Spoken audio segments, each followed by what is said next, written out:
هل من ناصر ينصرنا هل من ناصر ينصرنا. بسم اللہ الرحمن الرحیم. السلام علیکم. محرم الحرام میں ہم نئے موضوعات کے ساتھ آپ کی خدمت میں حاضر ہوتے ہیں. نوائے کربلا یعنی وہ صدا جو 10 محرم کو ریگزار کربلا سے بلند ہوئی تھی، حل من ناصر ینصرنا، وہ صدا، وہ آواز، وہ نوا کہاں تک جائے گی، اس کا فیصلہ وقت نہیں، وقت کا بنانے والا کرے گا. آج ہمارا موضوع ہے کربلا اور فلسفہ عدم تشدد. وقت کی ضرورت ہے اور اس اہم موضوع پر ہم نے جن حضرات کو زحمت دی ہے وہ اپنے اپنے شعبے کے ایک منفرد فرد ہیں اور اہل علم حضرات ہیں. پروفیسر شرجیل احمد صاحب، ان کے ساتھ ہیں علامہ سلیمان حیدر رضوی صاحب، صاحب منبر اور تاریخ پر بڑی گہری نظر ہے اور کربلا کے حوالے سے ان کی گفتگو آپ سنتے رہتے ہیں. آج ہمارے مہمان ہیں، دونوں مہمان گرامی کا بہت بہت شکریہ. دیکھیے، میں نے تمہید اس لیے زیادہ نہیں باندھی کہ آپ لوگوں سے زیادہ بلوایا جائے، تو میں چاہوں گا پروفیسر شرجیل صاحب، کربلا اور عدم تشدد کے درمیان جو ایک ربط ہے اس کو تھوڑا سا واضح کر دیں تاکہ ہم گفتگو آگے چلیں. جب ہم کہتے ہیں فلسفہ عدم تشدد تو اسے ہم فلسفی آف نان وائلنس اور سول ریزسٹنس بھی کہتے ہیں. بہت اچھی بات. اچھا، اس کو سمجھنے کے لیے دو ہم بنیادوں کو سامنے رکھ لیتے ہیں جس کو ہم اس کی پریمیسز مان لیتے ہیں، کیونکہ پریمیسز سے آگے مقدمے کو سمجھنا آسان ہو جاتا ہے. ایک بنیاد وہ ہے، اور اس کا ذکر تھوڑا سا ماضی قریب میں آپ جائیں تو مارٹن لوتھر کنگ کی موومنٹ جو ہے اس میں اسٹیٹمنٹ اس کا موجود ہے، اور اس نے کہا کہ both ends and means must be pure. تو یہ دو پریمیسز ہیں، مینز اور اینڈز. تو اینڈز ہیں مقاصد آپ کے، مینز ہیں مقاصد تک لے جانے کے ذرائع.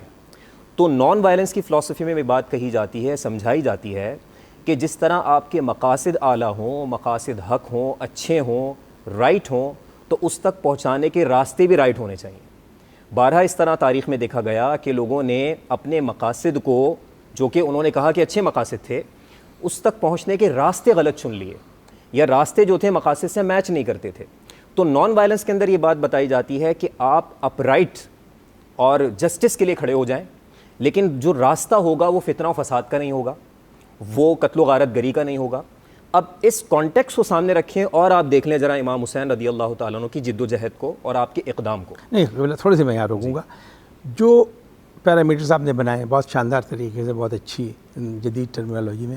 پہلے ہم کربلا سے پہلے کی جنگوں کو اس کسوٹی پہ پر رکھ لیں کہ ان کا کیا اسٹیٹس ہے جو کسوٹی آپ نے، پھر ہم کربلا کی طرف آئیں گے. جی، تو یہ جو پیمانے میں نے آپ کے سامنے ذکر کیے ان پیمانوں کی مخالفت ماضی میں نظر آتی ہے. یعنی اگر آپ اسلام کا دور دیکھیں تو اس میں تو آپ کو اسی کا ایک تسلسل ہے یہ، لیکن اسلام سے پہلے کے دور میں اگر آپ جائیں تو اس کی مخالفت نظر آتی ہے. جیسے رسول اللہ علیہ السلام کی اپنی جو آپ دیکھیں جو جد و جہد دین اور اقامت کی، تو اس میں دین کو پریزنٹ کرنا تھا، حکمت کے ساتھ بیان کرنا تھا، یہاں تک کہ طائف میں ان کا ظلم و ستم سہنا بھی تھا اور پھر وہاں سے واپس آنا تھا. تو جنگ ہمیشہ سے اہل ایمان پہ مسلط کی گئی، اقدام ہم نے نہیں کیا، مسلط کی گئی، اس حملہ پہل انہوں نے کی. جی اور اسلام نے دفاع کیا، وہ رسپانس تھا.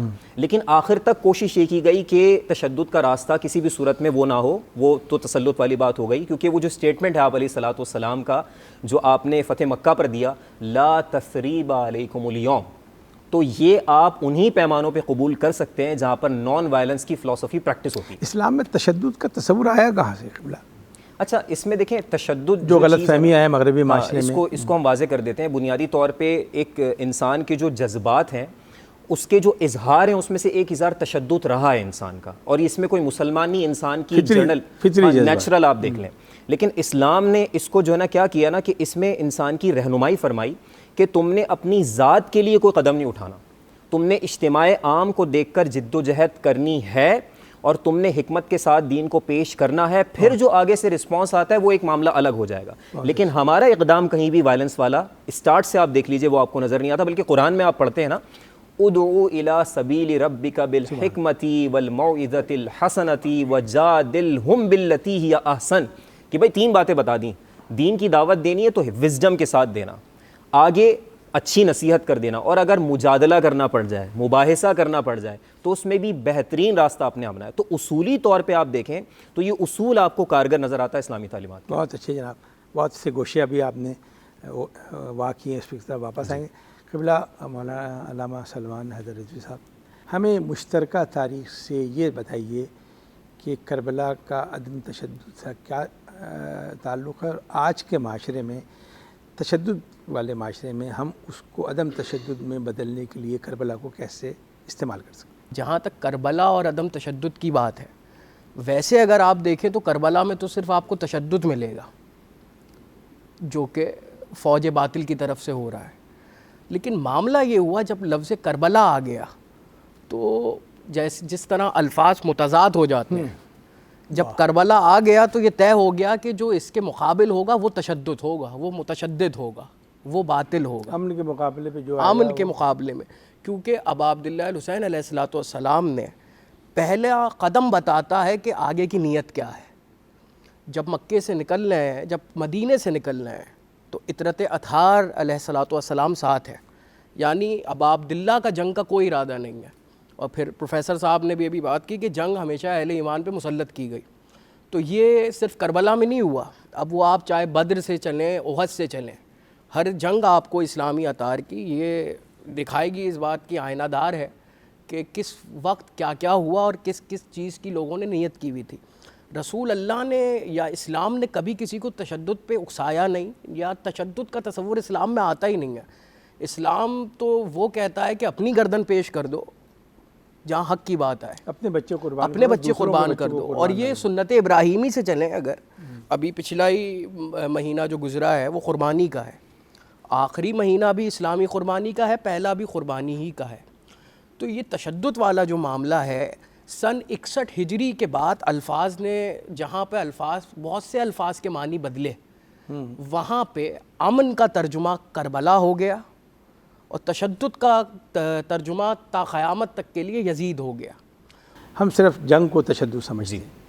کیا ذاتی رویے، کیا اپنا بیہیویئر، کیا لوگوں کے ساتھ حسن سلوک، کیا معاشرتی اقدار، ان میں بھی تو فلسفہ عدم تشدد لاگو ہوتا ہے کہ نہیں ہوتا سر؟ دیکھیں، وائلنس کی جو ریپریزنٹیشن ہے وہ ایٹیٹیوڈ اور بیہیویئر میں بھی ممکن ہے، بلکہ میں کہوں گا آغاز وہیں سے ہوتا ہے.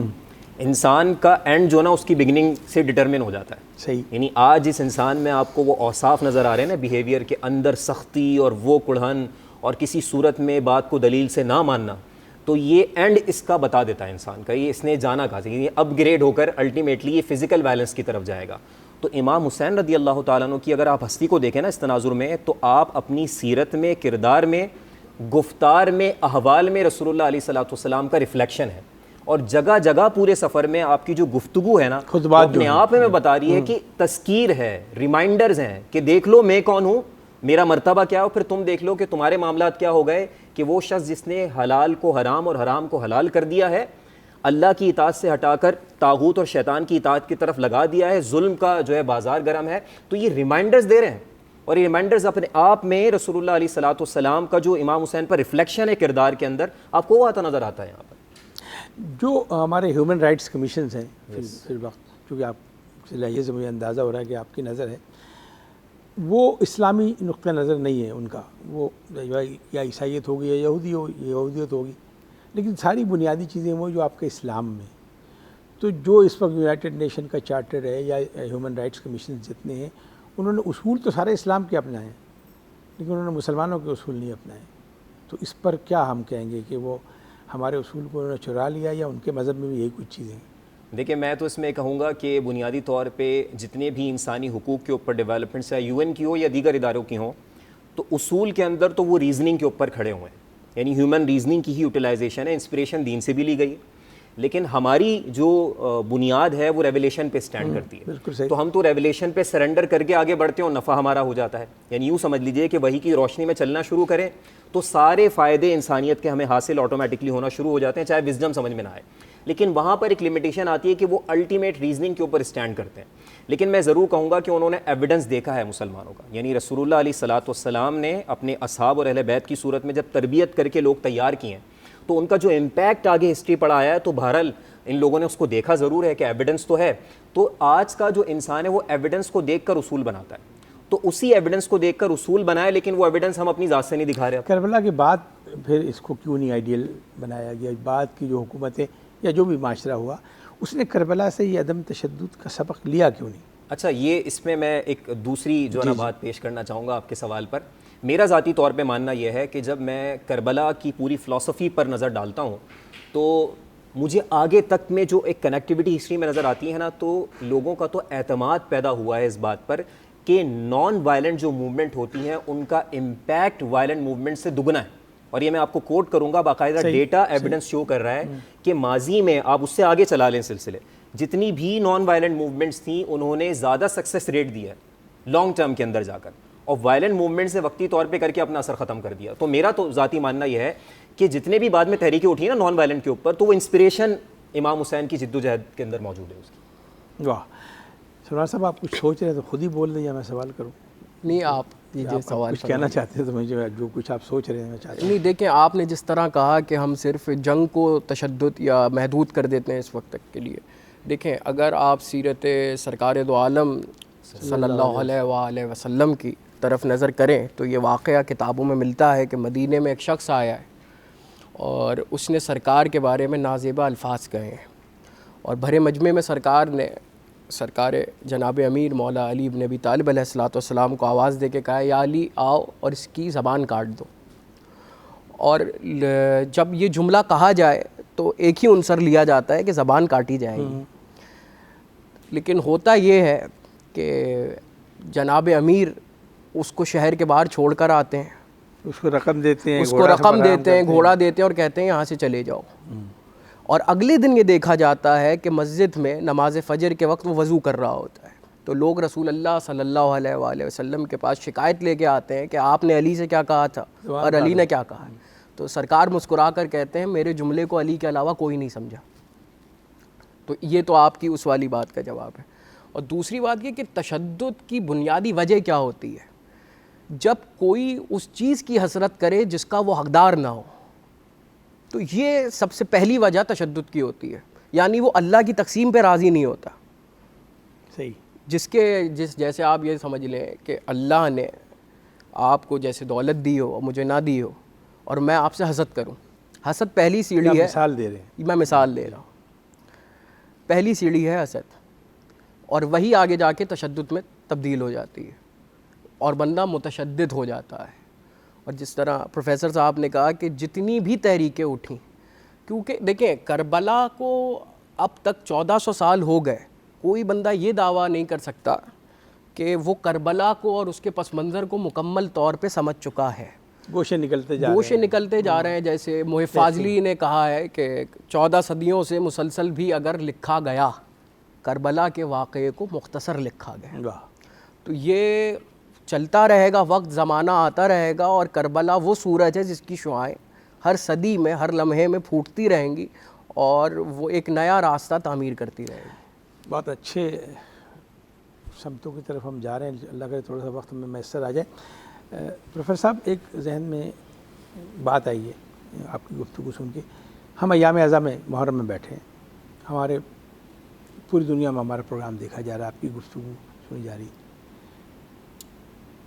کیا غیر مسلم ایسی تحریکیں ہیں جنہوں نے کربلا سے قوت کشید کی ہو، یا جنہوں نے کربلا سے سبق لے کر اور اپنے معاشرے میں تشدد کو کم کیا ہو؟ کوئی ایسی مثالیں ہیں؟ دیکھیں، آپ کو زیادہ دور بھی جانے کی ضرورت نہیں ہے. جیسے میں نے شروع میں مارٹن لوتھر کنگ کا ذکر کیا نا، تو پوری نان وائلنس کی موومنٹ کا جو مقدمہ اور آؤٹ لائن ہے وہ پڑھ لیں، آپ کو کنیکٹیوٹی نظر آنا شروع ہو جائے گی. You can connect the dots. Mahatma Gandhi کی بات کی جائے تو ان کی پوری موومنٹ نان وائلنٹ اس کے اوپر کھڑی ہوئی ہے. اس سے پہلے ماضی کے اندر موومنٹس ہیں، تو یہ موومنٹس میں آپ کو، جیسے میں نے پہلا کہا نا، یہ تو میں نے اب نام باقاعدہ لے لیے، تو ان میں آپ کو کہیں نہ کہیں انسپریشن نظر آتی ہے. اور اس میں ایک اور امپورٹنٹ بات یہ سامنے آتی ہے اور بڑی لاجیکل بات ہے، وہ یہ ہے کہ آپ کا جو بھی بیک گراؤنڈ ہے دینی اعتبار سے، آپ اپنی سوسائٹی میں جب غلط ہوتا دیکھتے ہیں نا، اور صرف اس لیے خاموش ہوتے ہیں کہ وہ غلط آپ تک نہیں آیا، ارے ابھی تو کارنر تک ہے، مسئلہ نہیں، میں تو ایزی چل رہا ہوں، میرا کیا مسئلہ ہے، تو وہ اس کو اگر وہاں نہیں روکیں گے، آپ اس کے لیے آواز نہیں بلند کریں گے، الٹیمیٹلی آپ کا گھر بھی جلے گا. صحیح. تو یہ بڑی لاجیکل انڈرسٹینڈنگ آتی ہے کہ بھائی اگر آپ ناحق پر خاموش ہیں، آپ آواز بلند نہیں کرتے، تو الٹیمیٹلی اس کا جو امپیکٹ ہے وہ آپ کے گھر تک آئے گا. اب یہاں قرآن سے میں کنیکٹ کرنا چاہوں گا اگر دین کی بات کریں.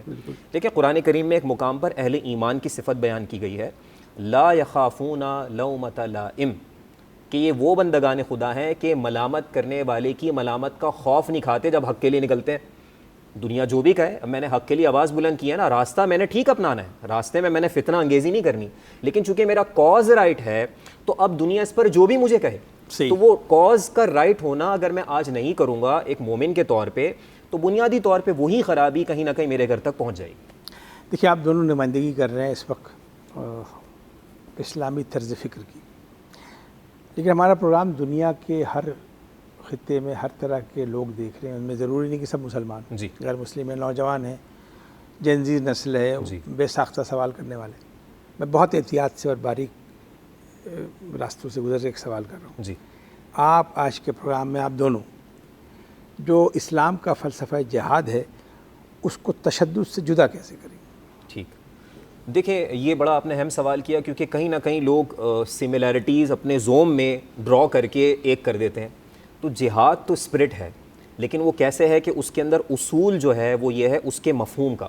ہوا یہ کہ over the period of time, جیسے میں نے پہلے کہا تھا، لوگوں نے اپنے مقاصد کو صحیح بتا کر غلط راستے اختیار کیے، تو جہاد کو مس ریپرزینٹ بھی کیا گیا. اس بات کو ہم ایکنالج کرتے ہیں کہ باقاعدہ کلمہ گو اور مسلمان کہلانے والوں نے بھی جہاد کے تصور کو مس ریپرزینٹ کیا، بلکہ ہم یہ کہیں گے اس کو مس یوز بھی کیا ہے.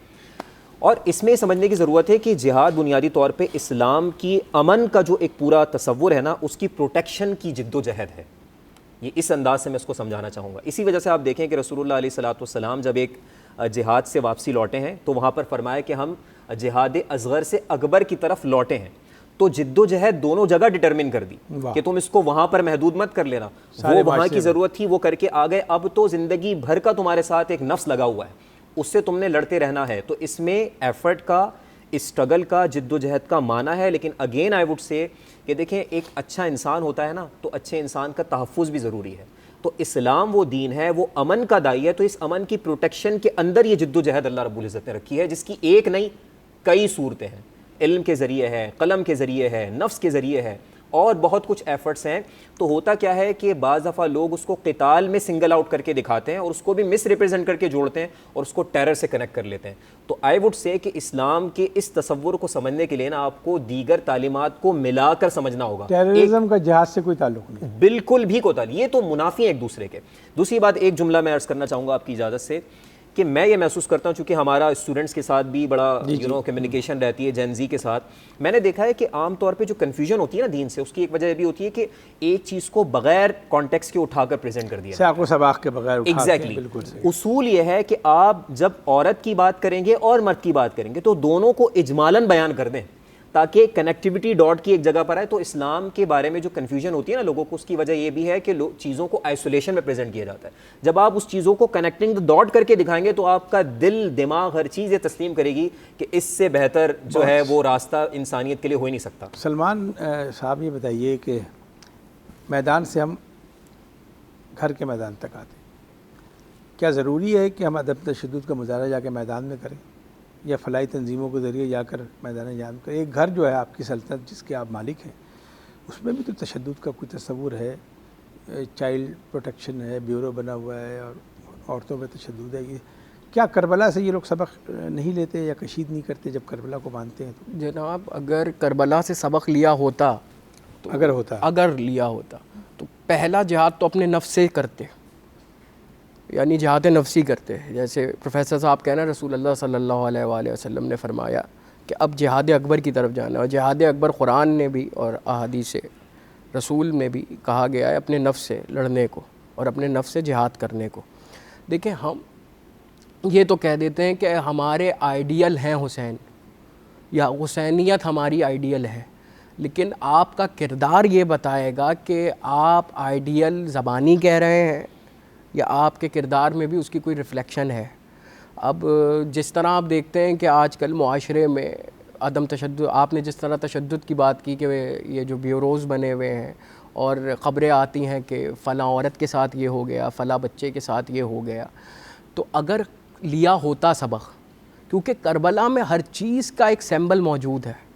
کربلا میں جو سب سے دکھنے میں کم عمر شہادت ہے وہ سب سے وزنی شہادت ہے، جو ہے شہزادہ علی اصغر علیہ السلام کی.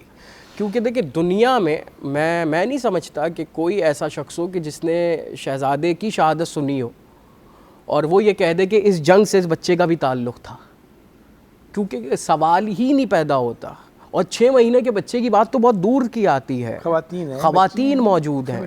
تو آپ اب یہ دیکھیں کہ جس طرح آپ ابھی گفتگو کر رہے تھے کہ یہ جو ٹیررزم کو مسلط کیا گیا ہے جہاد کا جامہ پہنا کے باقاعدہ طور پر، تو یہی تو کربلا میں بھی ہو رہا تھا. دونوں طرف جو لوگ تھے وہ یہ دعویٰ کر رہے تھے بالکل کہ ہم کلمہ پڑھ رہے ہیں. وہ بھی یہ کہہ رہا تھا جو سامنے تھا جس نے سر امام حسین علیہ السلام کاٹا، اس کی تاریخ میں جملے ملتے ہیں بھائی جلدی قتل کرو، نماز ادا کرنی ہے. تو اب آپ کو یہ دیکھنا پڑے گا کہ آپ کس اسلام کے ساتھ کھڑے ہوئے ہیں. آپ وارث اسلام کے ساتھ کھڑے ہوئے ہیں یا اس اسلام کے ساتھ کھڑے ہوئے ہیں جہاں پر جس طرح جناب فرما رہے ہیں حلال کو حرام کیا جا رہا ہے. آخری ہمارے پاس پر 2 منٹ میں اس کے جواب میں دونوں سے چاہوں گا کہ یہ بڑا مشکل فیصلہ کرنا ہے کہ ہمارے بھی قانون ہیں، ملکی قوانین میں، کہ دفاع میں آپ کسی کو مار دیں تو وہ کہیں گے یہ اپنی دفاع کرتے ہوئے اس کو قتل کر دیا گیا.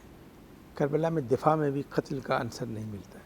تو اس کو تھوڑا سا میں چاہوں گا دونوں روشنی ڈالے کہ کیا کربلا کے بعد کہیں نعوذ باللہ، میں غیر مسلموں کی بات کر رہا ہوں، کہ دفاعی حکمت عملی کو یا عدم تشدد کو بزدلی سے تو نہیں تعبیر کیا جائے گا کہ یہ ڈر گئے ہیں، یہ ہم سے جہاد نہیں کر رہے. اس میں مختصراً میں عرض کروں گا کہ کسی کی بریوری کو ڈٹرمن کیا جاتا ہے یا اس کی بزدلی کو ڈٹرمن کیا جاتا ہے اس کی پاورز کو سامنے رکھ کر. تو امام حسین جیسی پاورز، ان جیسا مقام اور مرتبہ، اور اب اس پورے تناظر کو آپ سامنے رکھیں تو یہ تو پیغام یہ ہے کہ پاورز پوری ہیں اور غیبی مدد بھی پوری ہے، ایک اشارے کی دیر ہے بس. لیکن اس کے باوجود بندگی کا مظاہرہ ہے، ابدیت کا مظاہرہ ہے، اختیار استعمال ایسی یہ والی بات اس کے اندر اگر وہ الہی اختیار استعمال کرتے ہو جنگ کی صورت. دیکھیں بہادری کے اصل معنی یہی ہے کہ اختیار ہوتے ہوئے بھی اختیار کو مکمل نہ استعمال کرنا. صحیح. کیونکہ سامنے جو ہے وہ بے اختیار ہے. جو ایک بے اختیار ہے جب ان کو فالو کرنا چاہے تو وہ کہے کہ جی میں بے اختیار ہوں، وہ تو اختیار تھا ان کے پاس، اس میں کیا کمال. میں آپ دونوں کا شکر گزار ہوں. اتنی نفیس گفتگو اگر معاشرے میں ہر آدمی کرنا شروع کرے تو سارے مسئلے حل ہو جائیں. بہت بہت شکریہ سلمان صاحب آپ کا، پروفیسر شریر صاحب آپ کا. ناظرین محترم، یہ گفتگو آپ نے سنی، میں خود بڑا مطمئن ہوتا جا رہا ہوں کہ ہمارا حسن انتخاب برا نہیں ہے. ان کے لب و لہجے پہ غور کیجئے، ان کی باتوں پہ غور کیجئے، بہت سے مسائل آپ کے خود بخود حل ہو جائیں گے. لیکن زمانے پہ نظر بھی رکھیے. کسے خبر تھی کہ لے کر چراغ مصطفی، جہاں میں آگ لگاتی پھرے گی بلا بھی. شکل کو اجازت دیجیے. اللہ نگہبان. جن کا جھولا فرشتے جھولاتے رہے، لوریاں دے کے نوری سلاتے رہے، جن پہ صفاق خنجر چلاتے رہے، جن کو کاندھوں پہ آقا بٹھاتے رہے، اس حسین ابن حیدر پہ لاکھوں سلام. السلام یا حسین، السلام یا حسین.